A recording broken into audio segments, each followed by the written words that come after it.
Dili paigo ang 64 pesos nga meal budget matag adlaw kada tao kana ang butyag ni Claire Dennis Mapa, National Statistician sa Philippine Statistics Authority. Kahibaluan nga kinibase sa monthly threshold alang sa matag pamilya nga dunay 5 ka miyembro nga dunay 9,581 pesos nga monthly income base sa National Economic and Development Authority CONEDA niadtong tuig 2023.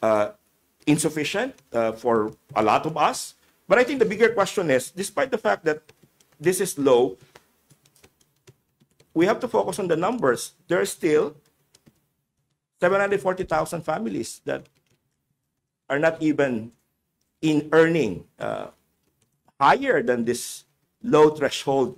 And that is equivalent to 4.84 million Filipinos. Gani matag adlaw, anaa sa 50 pesos ang ginagahin ni Jonathan Atibulo alang sa iyahang paniudto sa trabahuan. Di na ko sure murag dili yun. Taman ra jud na sa pagkuan lang kanon lang. Pastel isarakan ana. Tepa nga si John Benedict Paderan, 200 pesos matud pa ang gastos matag adlaw sa iyahang kaon. Apil na dinhi ang ginaluto niya sa pamahaw ug panihapon. Apil sab ang ginapalit nga makaon sa paniudto. Kung kaon sa gawas is around 900 siguro. Hindi, 90 pesos lang po. 90 pesos. So dako na pila na siya kasudan.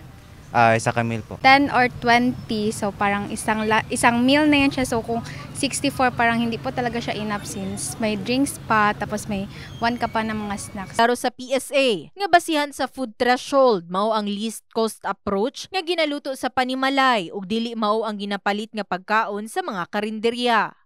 Kasi pag binili mo yung pagkain sa karinderya, may services component yun eh. So hindi siya least cost. So kailangan niluluto. Kasi least talaga.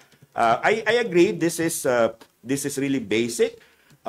Yung 64 pesos per day, most probably, a lot of people will not be happy about it. But that's how the bundle is arrived. Ginatun-an na o gina-review na sa ahensya ang methodology kalabot food poverty threshold. In the heart of changing lives, kini si Liza Labajo, Brigada News.